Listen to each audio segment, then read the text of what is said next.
धाकड़ खबर, बेखौफज़ुबां, बेबाक अंदाज।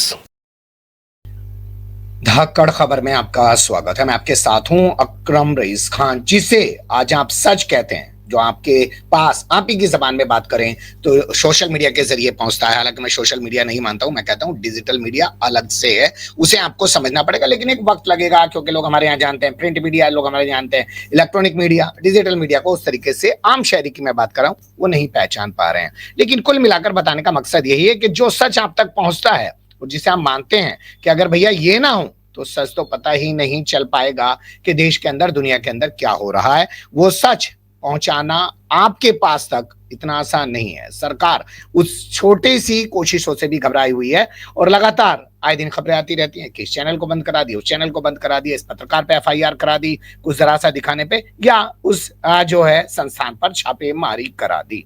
ऐसा ही एक संस्थान है जिसे आप कह सकते हैं स्पेशल कवरेज न्यूज के नाम से। पिछले कई सालों से लगातार ये यूट्यूब पर चैनल आपको दिख रहा था, इसके अलावा कई और प्लेटफॉर्म पे भी आपको, फेसबुक, तमाम जगह नजर आ रहा था और उन मुद्दों को उठा रहा था जिनको मेन स्ट्रीम मीडिया आपके सामने नहीं रख रहा था। तो क्या हुआ अब इस चैनल के साथ? बंद कर दिया गया है, चैनल पूरी तरह यूट्यूब से गायब है। अब इन स्थिति में क्या किया जा सकता है? जो काम करने वाला है वो कोई नया चैनल क्रिएट करेगा, तो नया चैनल क्रिएट किया गया है स्पेशल कवरेज न्यूज लाइव के नाम से। आप लोग जाके सब्सक्राइब कर सकते हैं, लेकिन कहानी तो आप लोगों को समझनी चाहिए ना कि हुआ क्या है। और ऐसा नहीं है कि ये चैनल पहली बार टारगेट पर आया है, इससे पहले एएनआई ने भी इसको टारगेट किया था। उससे पहले जब दिल्ली में आम आदमी पार्टी की सरकार बनी थी तो उस दौरान भी इस चैनल के साथ बहुत कुछ घटा था। तो इन्हीं तमाम पहलुओं पर हम लोग बात करने की कोशिश कर रहे हैं, क्योंकि इस चैनल के जो संपादक हैं वो हमारे साथ जुड़ने जा रहे हैं, शिव कुमार मिश्रा जी। बहुत शुक्रिया सर वक्त देने के लिए। धन्यवाद धन्यवाद खान साहब। हालांकि होना ये चाहिए था कि किसी अच्छे मौके पे हम लोग मिलते और एक बातचीत अपने दर्शकों के सामने, लोगों के सामने रखते। एक दुखद घड़ी में मैं आपके सामने जुड़ रहा हूँ या आपको अपने चैनल के जरिए जो अपने व्यूअर से रूबरू करा रहा हूँ। क्या हुआ आपके चैनल के साथ? पहले तो आपको धन्यवाद कि कम से कम इस मुद्दे पर बातचीत करने का आपने वक्त निकाला। लोग अगर ये सब करना शुरू कर दें तो शायद जो ये अटैक हो रहे हैं, ये हमले हो रहे हैं, ये रुकेंगे। मैं उन अपने सभी साथियों का तहे दिल से स्वागत कर रहा हूं जिन्होंने बीते दिन हमारी इस समस्या को ट्विटर के माध्यम से, यूट्यूब के माध्यम से, सोशल मीडिया के जरिए यूट्यूब तक संदेश देने का प्रयास किया। उन सब का मैं आभार व्यक्त करता हूं। साथ में आपका भी आभार व्यक्त करता हूं कि आपने इस मसले पर हमें बुलाकर हमें अपनी बात रखने का अवसर प्रदान किया। बात यह है कि मैं 2012 से लेके लगातार एक वेबसाइट चलाता था स्पेशल कवरेज न्यूज के नाम से। ऊपर वालों की दुआओं से, आप सबके आशीर्वाद से हम देश के चर्चित अखबारों से ऊपर ट्रेंड करते थे, जैसे जनसत्ता जैसे संस्थानों से भी हम ऊपर ट्रेंड करते थे जी। तो 2016 में एक खबर आज तक ने ब्रेक की थी। राम जेठमलानी ने एक बयान दिया था, भाजपा के चर्चित नेता हुआ करते थे और वो भाजपा से नाराज थे और उन्होंने कहा कि प्रधानमंत्री को आत्महत्या कर लेनी चाहिए, नरेंद्र मोदी जी को। इस बयान को आज तक ने 12 मिनट अपनी वेबसाइट पे रखा और उसके बाद उसे डिलीट कर दिया। इस बयान को मैंने ढंग से देखा और मैंने फिर उस पर एक स्टोरी की, पूरी करीब 950 वर्ड्स की। वो स्टोरी कांग्रेस के सभी सीनियर लीडर्स ने फॉरवर्ड की, आगे बढ़ाई और उसे 10 लाख लोगों ने पढ़ा। स्पेशल कवरेज न्यूज उसी दिन से चर्चा का बिंदु बन चुका था। उसके बाद लगातार, चूंकि उससे पहले उत्तर प्रदेश में अखिलेश यादव सरकार हुआ करती थी 17 से पहले, तो भाजपा का ऐसा कोई नेता नहीं है अगर पुरानी बॉल सबकी खंगालोगे तो मेरी खबरें शेयर ना मिले। अब आदत तो आदत होती है, कुछ सत्ता के समर्पण का खेल खेलते हैं और मैं जनता के सवालों का काम करता हूं।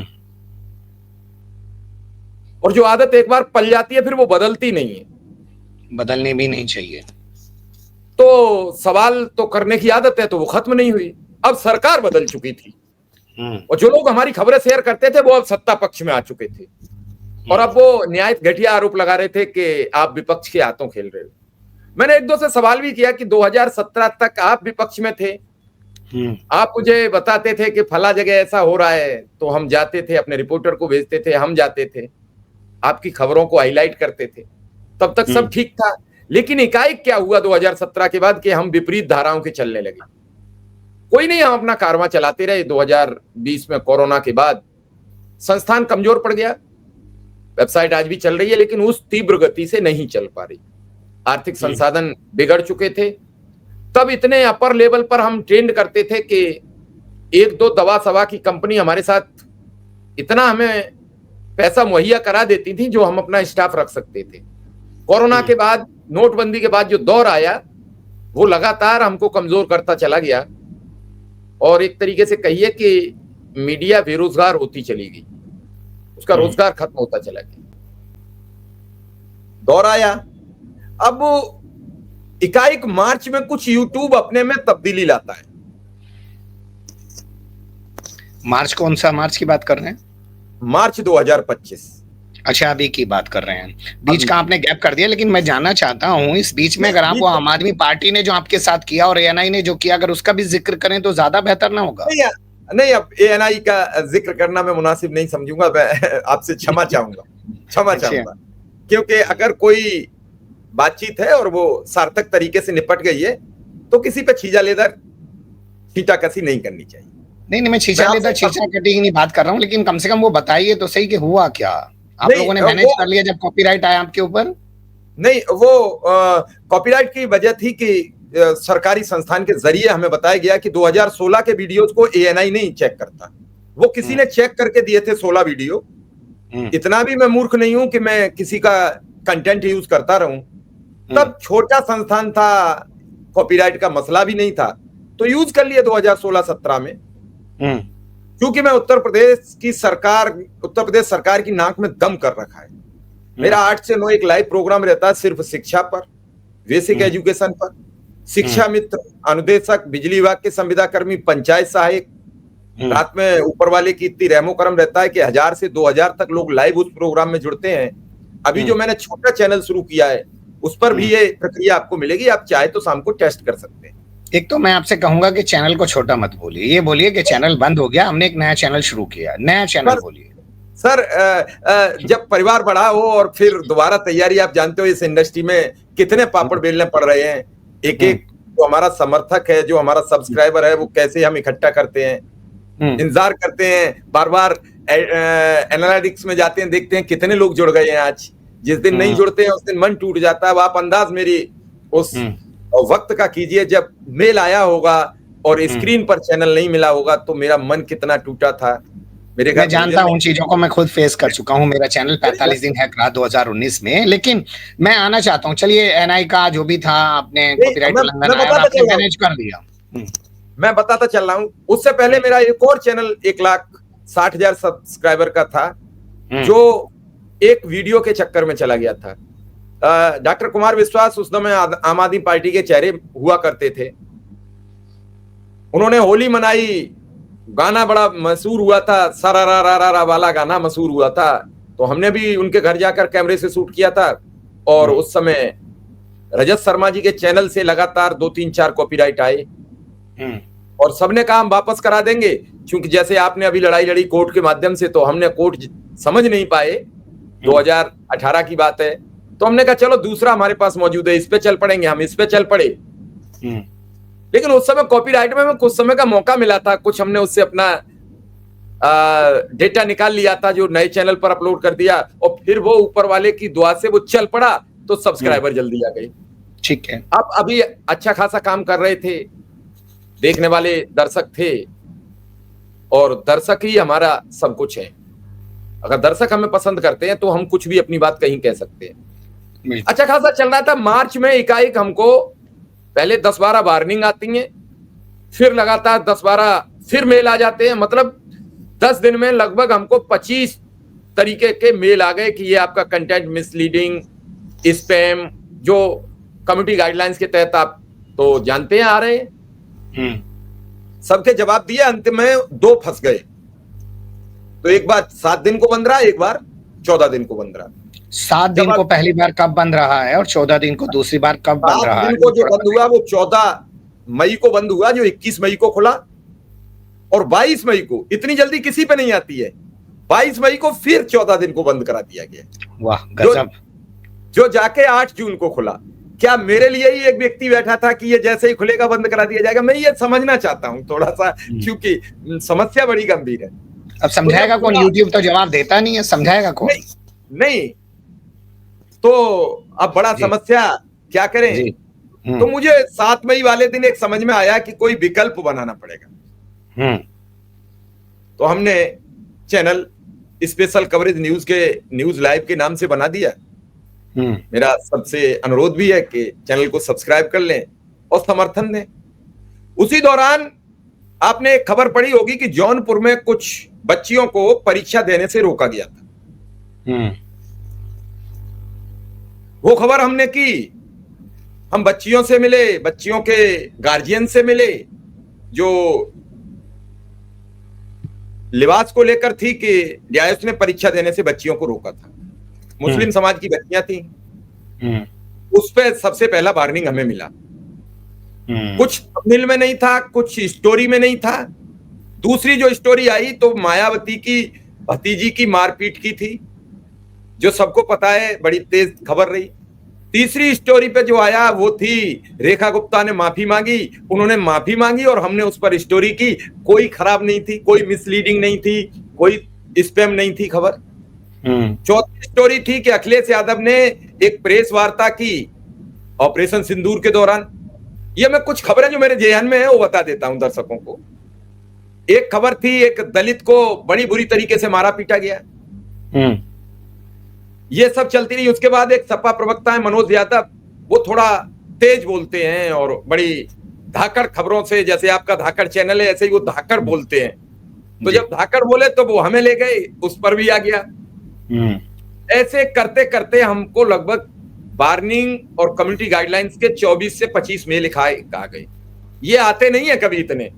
ठीक है, मैं एक सेकंड आपको रोक रहा हूं मिश्रा जी, क्योंकि हमारा जो आम व्यूअर है, मैं उसके लिए बता देना चाहता हूं। देखिए, 2 मुद्दों पे अभी तक हमने बात की है। एक है कॉपीराइट वायलेंस का जो चल रहा था, वो एक अलग इशू है। और ये आप जानिए कि कम्युनिटी गाइडलाइन क्या होता है यूट्यूब का। यूट्यूब कहता है कि आप हमारे प्लेटफॉर्म पे काम कर रहे हो और आपको हमारे इन नियमों को मानना पड़ेगा। अगर आप इन नियमों को नहीं मानते हो तो हम समझेंगे कि आप हमारी कम्युनिटी गाइडलाइन का वायलेंस कर रहे हैं। उसके चलते हम आपको स्ट्राइक देंगे। ये स्ट्राइक सीधे यूट्यूब देता है। क्या मैं सही बता पा रहा हूँ मिश्रा जी? बिल्कुल बिल्कुल बिल्कुल बिल्कुल।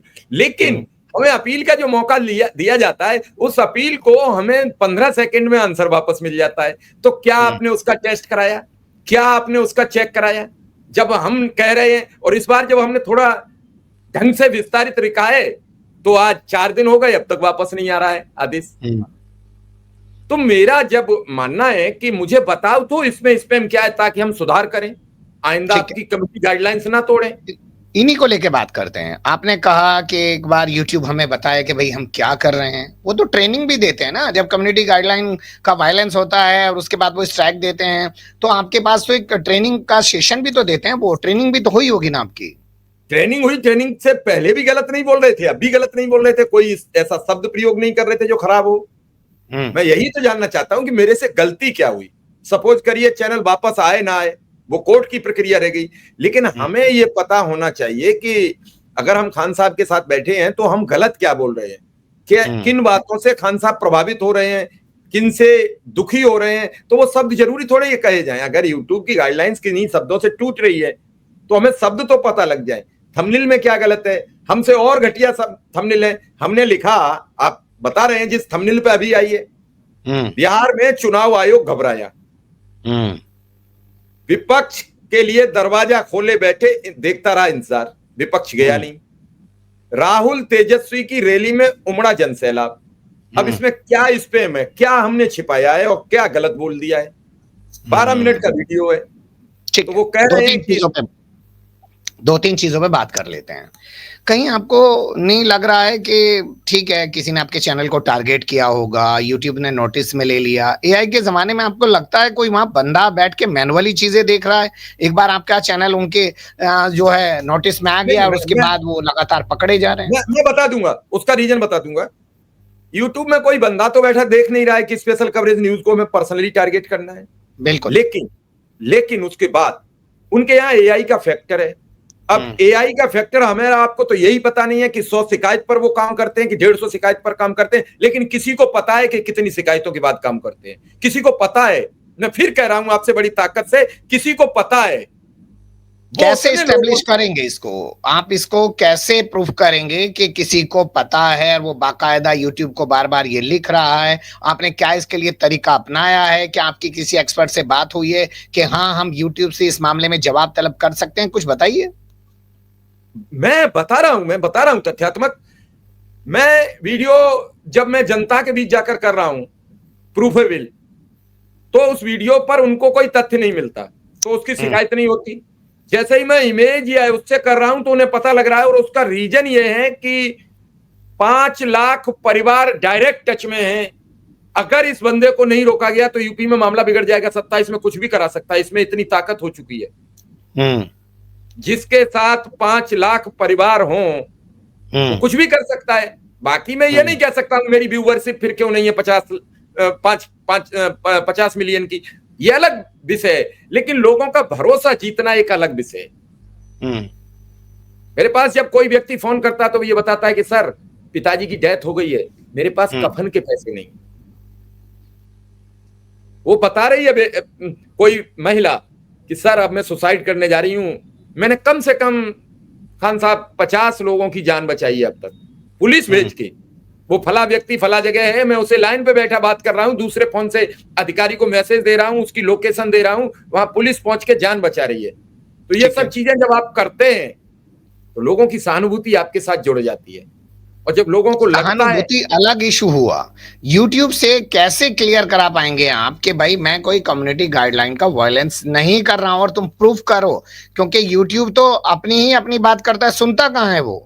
नहीं, उसके लिए प्रूफ के लिए ये है कि हम कोर्ट जाएंगे और उनसे पूछेंगे कि आपने ऐसी कौन सी गाइडलाइन बना ली है जिससे हम ही आपके दायरे में आ रहे हैं, हम क्या गलती कर रहे हैं, हम बार बार आपको मेल मांग रहे हैं, मैसेज दे रहे हैं, हम घंटों आपसे चैट कर रहे हैं कि मुझे बताओ। तो मैंने सारे प्रूफ एकत्रित किए। ठीक है, चैट पे आते हैं। क्या आपको लगता है वो जो चैट करता है वहां पे कोई बंदा बैठा होता है, या सब आपको नहीं लगता ऐसे ही चल रहा है वहां पे वो एआई के जरिए?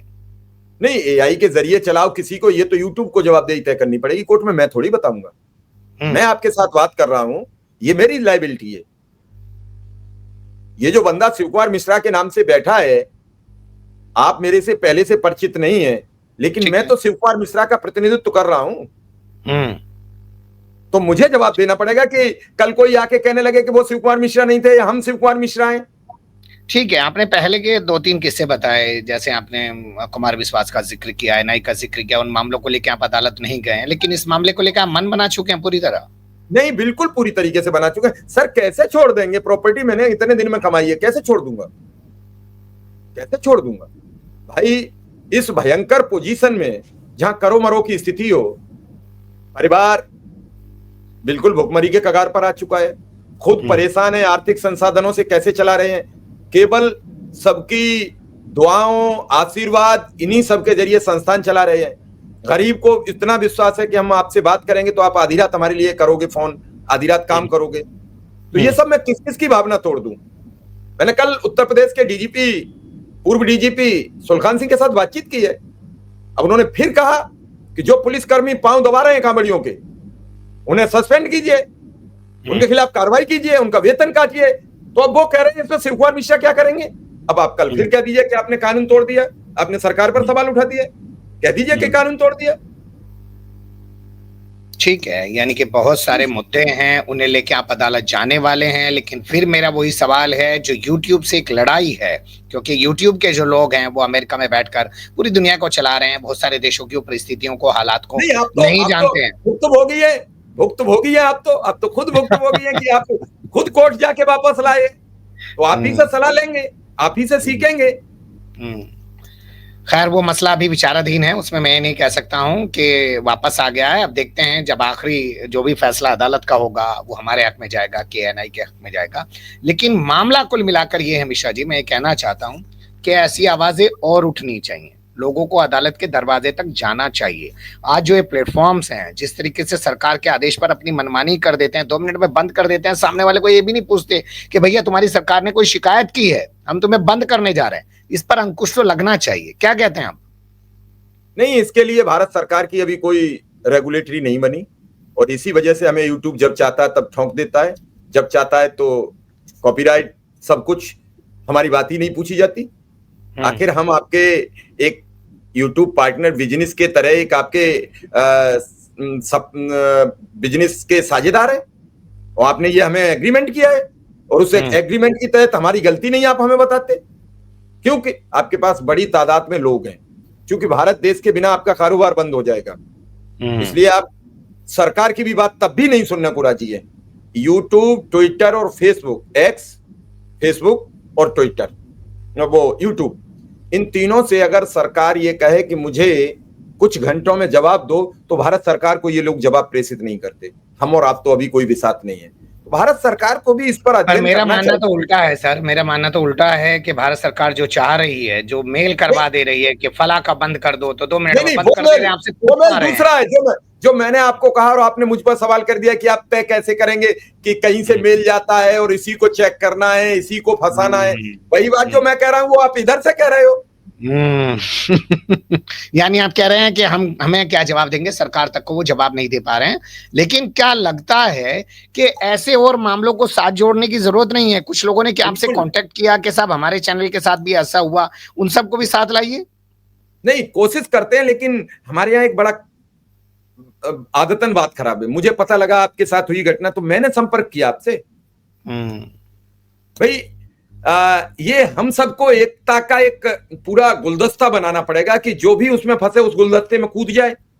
बिल्कुल सही। जिस दिन बड़ा फूल खिल गया उस दिन फिर हमारे हाथ में होगा।